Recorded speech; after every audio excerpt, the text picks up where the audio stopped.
Assalamualaikum warahmatullahi wabarakatuh. Salam sejahtera untuk kita semua. Jadi di sini kami akan mempresentasikan hasil diskusi kami mengenai robot manipulator, tentang definisi, lalu juga bagian-bagian apa saja sih yang ada di robot manipulator, lalu juga jenis-jenis dari robot manipulator, dan contoh dari robot manipulator ini yang sudah ada pada saat ini. Sebelumnya, izinkan kami untuk memperkenalkan diri terlebih dahulu. Nama saya Ihsan Latif, lalu ada teman saya Atila Samsudin, ada juga Alexander Sebastian Axel Wahyudi, ada juga Jaki Syahalam, dan yang terakhir Nara Atama. Oke, jadi sebenarnya apa sih itu robot manipulator? Jadi robot manipulator itu adalah robot yang berinteraksi dan mengubah keadaan lingkungannya, yang mempunyai berbagai bagian mekanik yang digabungkan oleh sistem join. Jadi kata kuncinya adalah dia mengubah keadaan lingkungannya dan dia mempunyai ciri-ciri yaitu mempunyai bagian mekanik yang digabungkan oleh sistem join. Jadi ada apa aja sih bagian dari robot manipulator itu? Jadi ada 4 bagian utama. Yang pertama adalah manipulatornya. Jadi ini bagian yang terdiri dari kumpulan link yang disatukan oleh join. Link itu apa sih? Jadi link itu merupakan bagian mekanik yang rigid sebagai struktur pembentuk lengan, sedangkan join itu merupakan sambungan untuk menghubungkan link-link yang ada di robot manipulator, gitu. Lalu bagian yang lainnya adalah sensor. Jadi sensor ini digunakan untuk melihat kondisi lingkungan yang ada di sekitar robot manipulator ini. Sehingga robot ini tahu gitu, keadaan lingkungannya tuh seperti apa sih, sehingga robot dapat memutuskan apa yang perlu dilakukannya. Lalu bagian dasar yang ketiga adalah controller. Jadi controller ini berfungsi sebagai pengolah input dari sensor, sekaligus menjadi komponen instruksi bagi komponen robot yang lainnya. Lalu untuk sumber daya itu kita disebutnya unit konversi daya, yaitu sebagai supplier energi untuk aktuator dari robot ini. Selanjutnya akan dilanjutkan oleh teman saya. Silakan. Kemudian untuk jenis-jenis robot manipulator yang ada di dunia. Jadi jenis-jenis robot ini tuh lumayan banyak dan gambar di samping ini hanyalah beberapa jenis robot. Dari jenis-jenis robot manipulator yang ada di dunia otomasi industri ini masing-masing memiliki fitur dan manfaat uniknya sendiri. Next. Oke, yang pertama ada articulated robot. Dia itu merupakan robot manipulator yang derajat kebebasannya lebih banyak dibanding jenis robot lainnya. Dia itu bisa berupa 2 atau 10 sumbu lebih. Kemudian ada Skara robot. Skara robot ini paling baik untuk gerakan lateral, banyak digunakan untuk proses perakitan robot dan 3D printing. Kemudian ada Delta robot. Delta robot punya desain lengan yang mirip laba-laba. Gerakannya itu berasal dari lengan robot Delta yang dihasilkan menjadi sangat ringan, sehingga inersianya itu rendah dan kecepatan akselerasi jadi cepat. Lalu ada robot Cartesian, mempunyai ruang kerja balok dengan 3 sumbu, tegak lurus X, Y, Z, dan robot ini ideal untuk aplikasi pick and place. Lalu ada collaborative robot, dirancang dengan teknologi penghindar benturan. Sensornya itu khusus bisa memberi kemampuan untuk membantu pekerja. Lalu ada cylindrical robot, memiliki ruang kerja yang silindris. Robot ini ideal untuk area kerja terbatas, mengotomatisasi perakitan, pelapisan robot, atau tugas perawatan mesin. Lalu ada polar atau spherical robot, dia memiliki ruang kerja bola parsial. Digunakan untuk die casting robot, injeksi pencetakan otomatis, atau proses penanganan material. Kemudian yang terakhir ada Puma robot. Puma robot ini memiliki fleksibilitas yang lebih besar daripada robot Skara, tapi juga berdampak di presisinya itu jadi lebih berkurang. Digunakan dalam pekerjaan yang kurang presisi seperti perakitan, pengawasan, dan penanganan objek. Kemudian akan dilanjutkan oleh teman saya. Berikutnya, saya akan menjelaskan tentang degrees of freedom. Degrees of freedom atau disingkat DOF merupakan istilah untuk menggambarkan kebebasan gerak dari sebuah robot. DOF ini dihasilkan melalui hubungan antara kedua bagian sistem dan dibatasi oleh jenis dan bentuk sendi. Kebebasan gerak ini dibagi jadi rotasi, radial, dan vertikal berdasarkan sumbunya. Next. Jenis-jenis sendi atau nama lainnya joint. Secara dasar, gerakan yang dihasilkan oleh persendian mekanis terbagi menjadi 6 jenis. Pertama, persendian yang menghasilkan 1 degree of freedom. R atau P termasuk sendi yang paling umum ditemukan dalam robotika. Setiap sendi yang bernama prismatic dan revolute hanya memberikan 1 derajat kebebasan untuk badan robot atau link yang dihubungkannya. Kemudian ada persendian 2 DOF. Sendi helikal yang cukup unik menghasilkan gerakan pada sumbu linear apabila terjadi rotasi, seperti sebuah skrup yang diputar. Kemudian ada sendi cylindrical dan universal yang membiarkan pergerakan bebas di kedua sumbu, yaitu sumbu vertikal dan ada yang rotasi. Kemudian terakhir ada persendian 3 DOF. Sebuah sendi spherical dapat menghasilkan range gerakan yang cukup besar karena ia dapat bergerak dalam 3 sumbu rotasi. Next. Untuk menghitung degree of freedom, kita dapat menggunakan Grubler's formula. Formula Grubler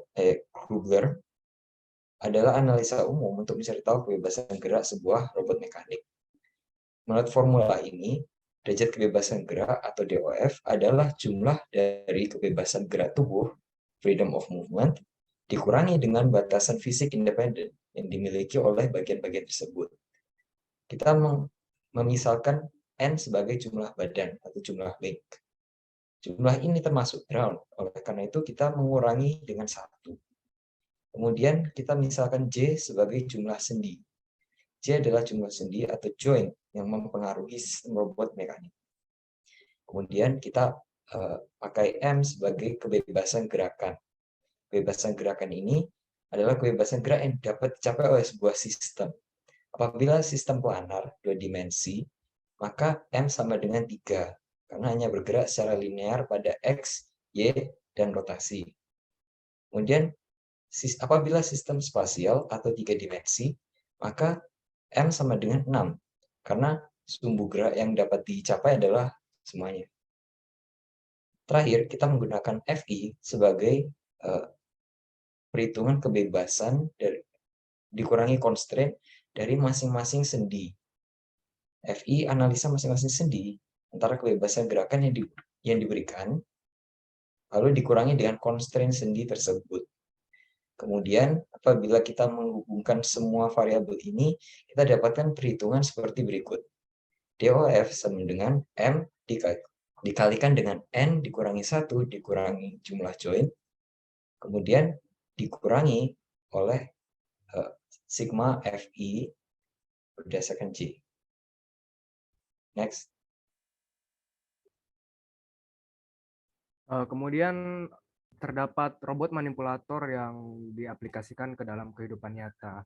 Salah satunya adalah robotic coffee bar. Jadi ini sebuah kedai kopi yang dilayani langsung oleh robot manipulator, yakni articulated robot. Nah, robot ini akan membuat kopi yang kita minta dipesan dari menu. Kemudian robot ini dibantu dengan espresso maker dan dispenser yang diisi dengan bisa jadi kopi dan susu. Kemudian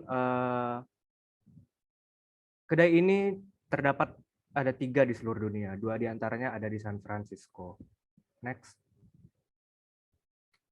Bisa diputar ya.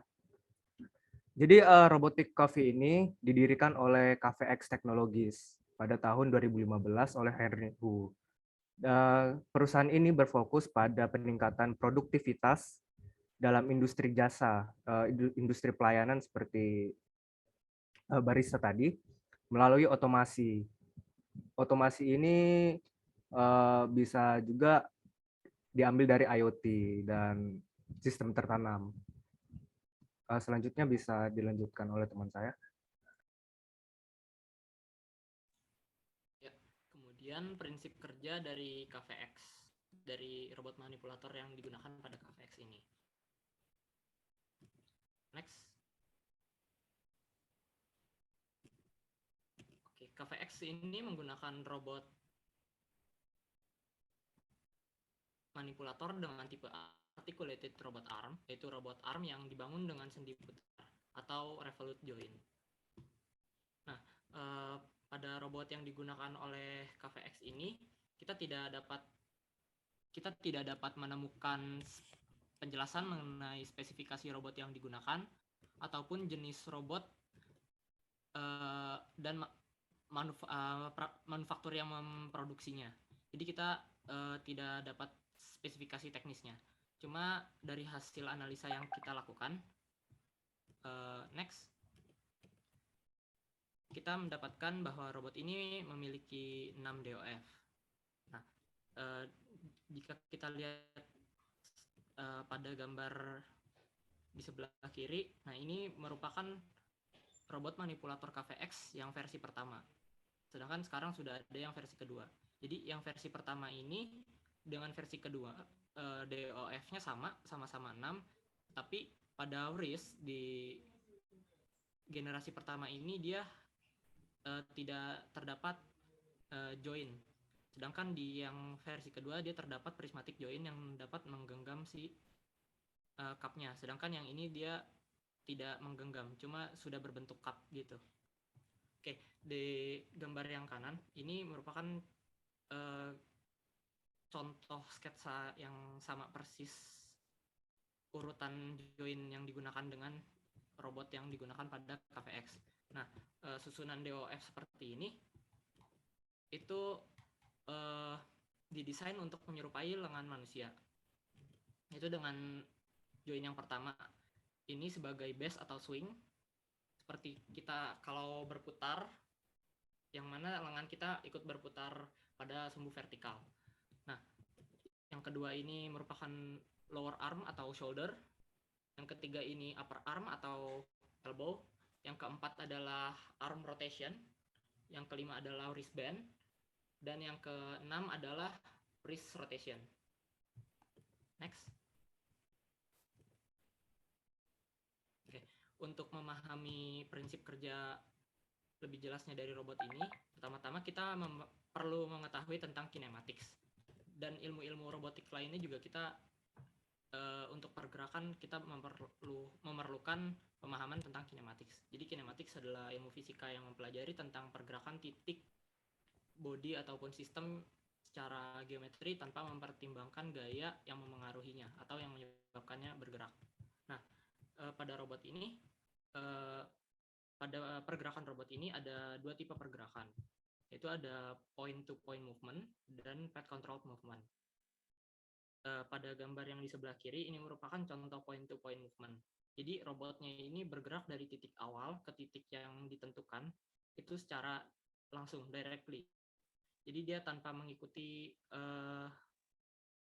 path atau alur yang apa ya namanya. Jadi dia itu menuju ke titik yang ditentukan melalui path terpendek lah gitu. Jadi kalau pakai point to point movement. Sedangkan kalau path control itu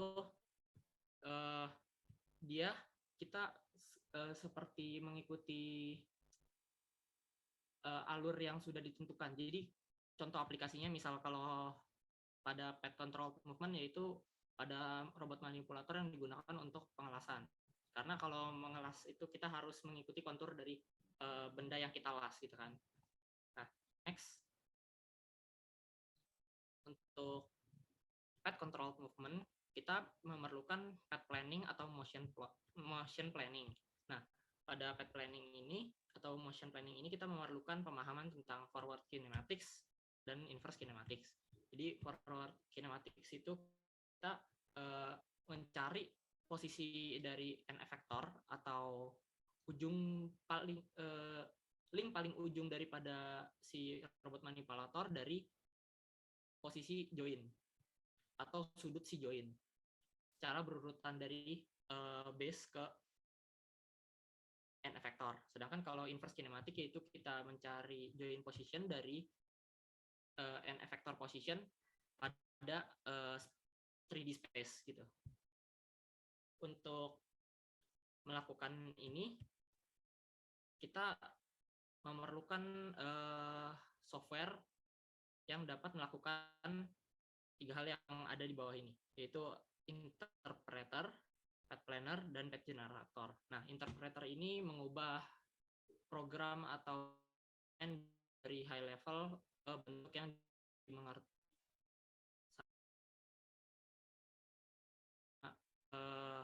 robot ini.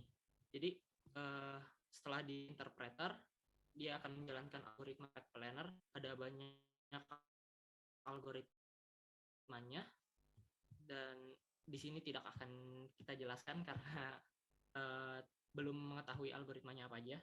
Dan ada path generator. Nah, path generatornya ini nanti akan mengubah dari path yang sudah ditentukan oleh path planner ke bentuk yang dapat dieksekusi oleh si robot lebih low level lagi. Nah, ini itu biasanya bentuknya lebih ke angka, seperti kode G-code. Jadi nanti ini tuh bentuk yang dapat dipahami oleh controller untuk menggerakkan kemana motor harus bergerak. Gitu. Next.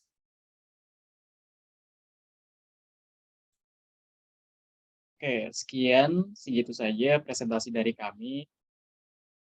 Mohon maaf bila ada salah kata ataupun ada yang salah. Sekian, terima kasih banyak. Wassalamualaikum warahmatullahi wabarakatuh.